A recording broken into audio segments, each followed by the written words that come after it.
Hello and welcome to another Steps of Sussex channel episode. Hello and welcome. This is a live chat, so as always, I will pop on over to the live chat and see who is about. I will endeavour to answer and read as many viewer comments and questions as I possibly can.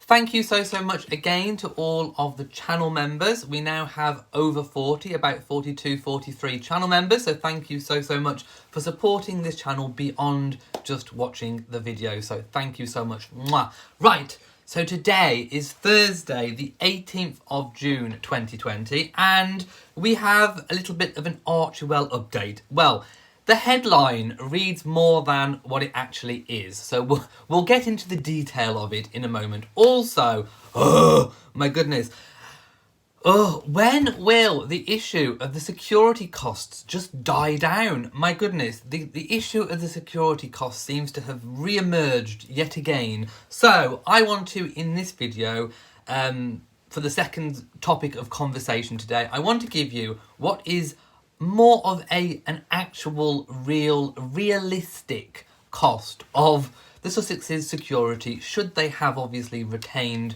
the royal protection officers, because there are wild estimates and claims going around, but we'll get to that in a moment. Right, I'm going to find the chat room and then we'll get into this video. So let's just make sure my sound is turned low so I don't get any echo.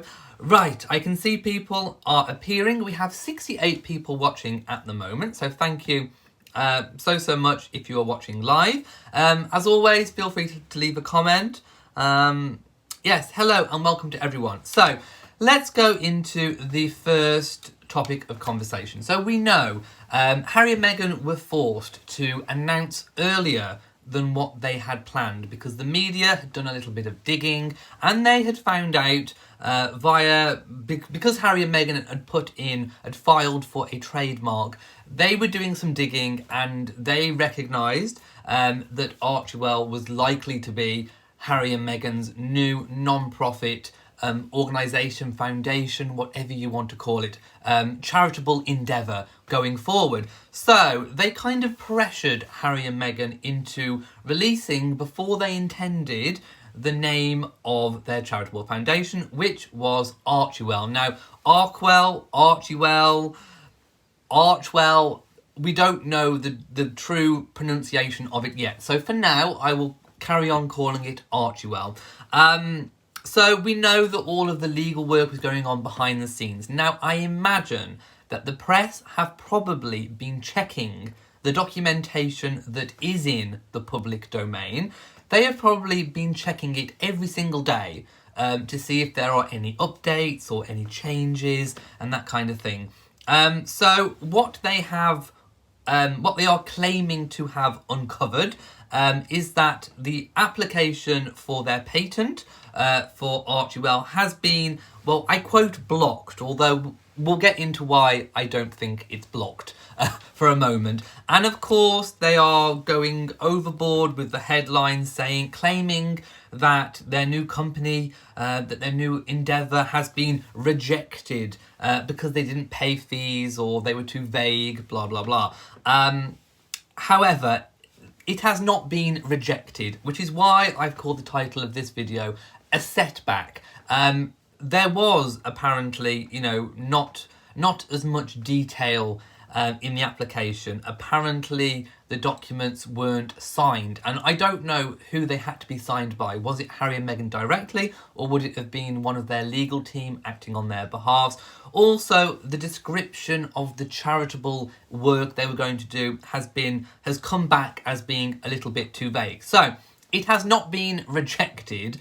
What they want is the paperwork to be filled in adequately to what they need, and also a little bit more clarity on what it is regarding the charitable work that Harry and Meghan want to do with Archewell.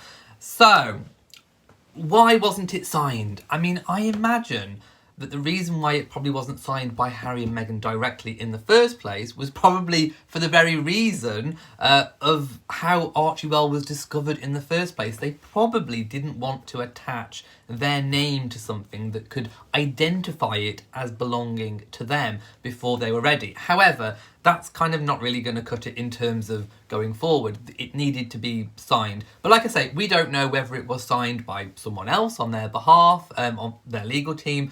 We don't know. All we know is that, it wasn't signed as adequately as the, what are they called? They are the United States Trademark and Patents Office, as much as they would desire. So I'm reading the articles. Yeah, the United States Patent and Trademark Office is claiming that it is a little bit too vague and the paperwork not properly completed. This is typical, I should say. Usually things are batted to and fro a little bit before a final decision is made. So it hasn't been rejected, it's just the initial paperwork has been sent back to have a little bit of extra work done on it until it's resubmitted, and then hopefully it will just go through as planned, because there is no reason why it shouldn't go through. It is Harry and Meghan's new charitable endeavour. I don't think anybody else is going to want to call their charitable endeavour Archewell, so I think it has, I think it will just sail through. All they want is, full and completed, frank and honest and open paperwork. So if it was Harry and Meghan's idea to try and kind of, keep it away from the press a little bit by not putting their name to it, they're still going to have to put their name to it. So claims have been made that forms filed on March the 3rd by Cobblestone Lane LLC, which is linked to the Beverly Hills offices of a Hollywood lawyer who has previously worked with Meghan. And apparently they have been sent what's known as an irregularity notice, which I didn't know about until today. It's a new concept for me, by the patent examiner, because of the vague description of charity work according to the documents. The notice apparently reads, the wording providing a website feature content relating to philanthropy, monetary giving, volunteer and career opportunities in International Class 35 is also indefinite and overbroad and must be clarified to specify the nature of the content provided. So basically, it just means come back with more detail. Just say exactly what you're going to do, and then, we can make sure that it passes everything, and then it'll just go through. The notice also states that the Sussexes did not pay the full fee required to process the document and did not sign the form. This I find a little bit intriguing, because why would they not pay the full fee? If they're managing to pay £18,000 a month on Frogmore Cottage, then I imagine they would have enough money to pay for the patents fee. So was it an error on their legal team's fault, or was the wrong amount entered? I don't know. Anyway, I am sure they will rectify the issue of the fee. That is like a really minor, small detail. However, like I said, the signing of the form is definitely an issue. Somebody will have had to have signed it, whether it's Harry and Meghan themselves or a legal representative. The examiner apparently said the application was unsigned, resulting in the application not being properly verified. So not rejected, not properly verified. While it's common for a patent application to be initially rejected by the office, the couple have been ordered to make a number of changes, which must be ratified by their lawyer by the 22nd of August, so plenty of time to get this done, or they risk the application being abandoned, as I say. Apparently, British newspapers did contact the Sussexes for comment. However, comments were declined. Again, that's, again, is another quite vague statement, because if it was a British tabloid which contacted the Sussexes, we know that Harry and Meghan are not going to speak to them. They have cut ties. So, of course, they haven't commented. And also, any type of legal work, ongoing or otherwise, regarding their new charitable foundation, they are likely to want to keep private until it is of their choice to disclose anything. So a source also said the paperwork was part of the normal back and forth of the trademarking process, which is, as I said earlier, it's normal to kind of fire things back and forth whilst it is still ongoing. Again, it is incorrect that the application has received a final refusal. So anybody who's claiming that ARCHEWELL has had a final refusal or has been rejected is talking out of their derriere, shall we say. So yeah, and that's kind of it. I mean, going back to a little bit of older news, we know that the launch of ARCHEWELL is probably not likely to happen this year with everything that's going on.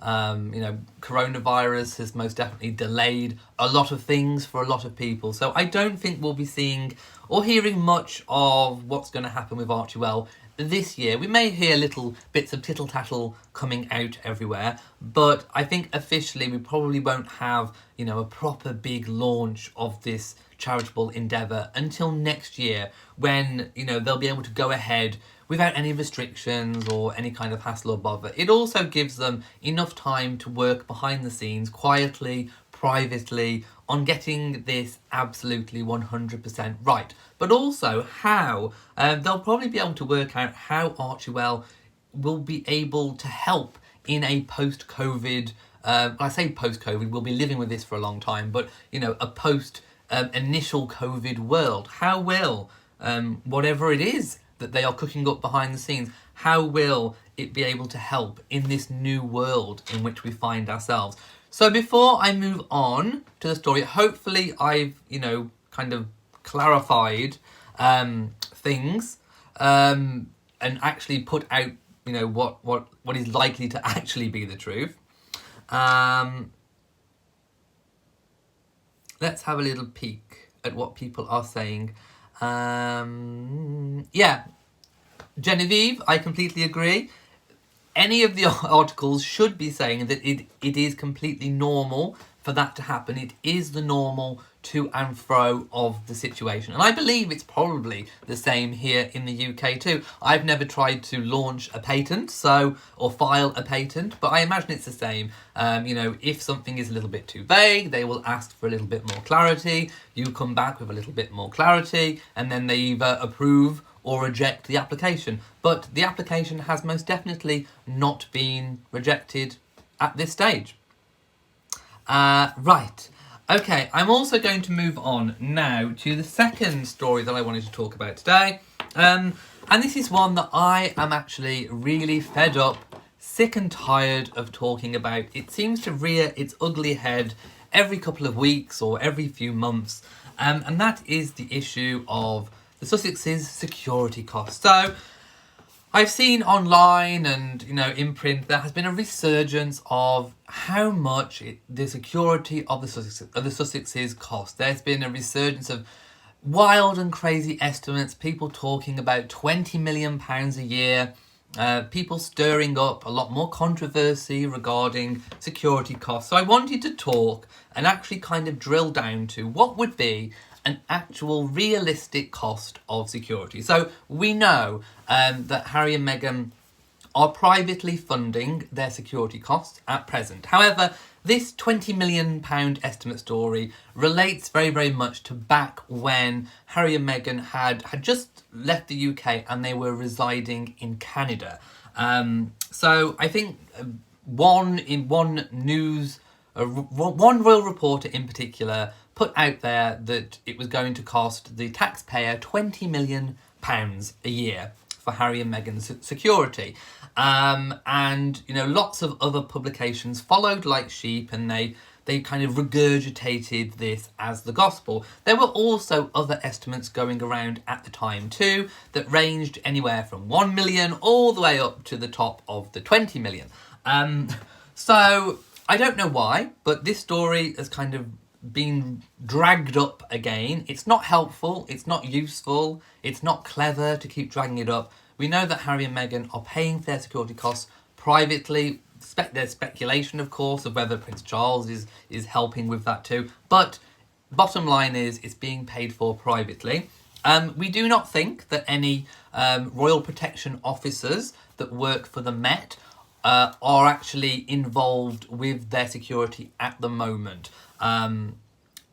So this story very much relates to when they were involved, and of course the security was split between the UK and Canada for a brief moment.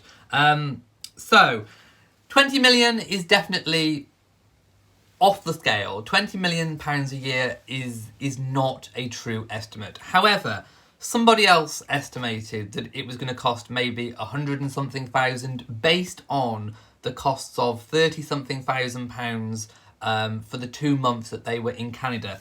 That is actually a really false, misleading representation of how much royal protection costs.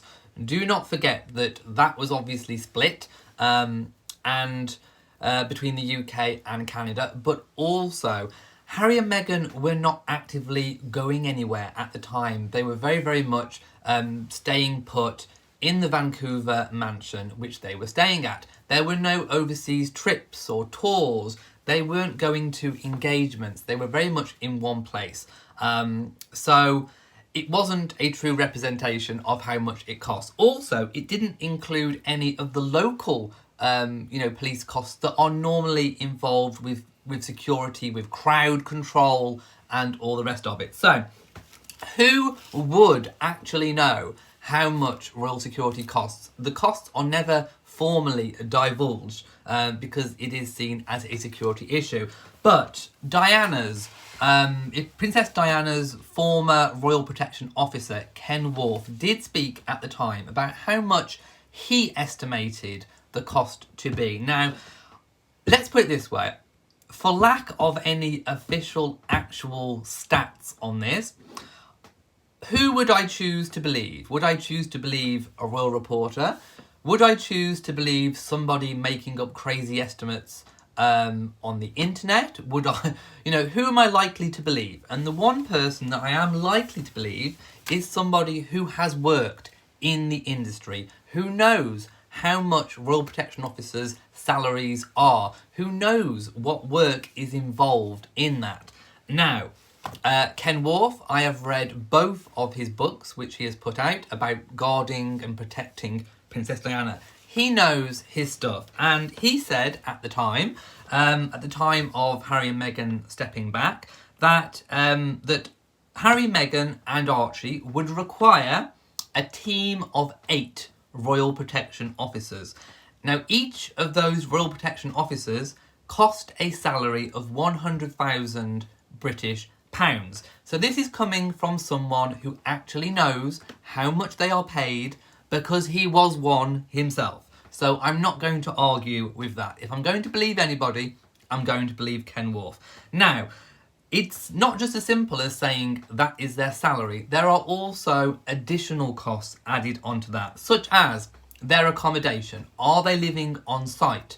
Are they living in nearby hotels? Don't forget, it's a team of 8 to provide round-the-clock protection. So, half of them will be with Harry, Meghan, and Archie in one go. The other 4 will be having their resting. Then there is also the holidays. Royal Protection Officers have their own holidays and time off too, and days off, so that is also factored in. So the round-the-clock team of 8 might also be bolstered by an additional couple of protection officers who may also be on retention.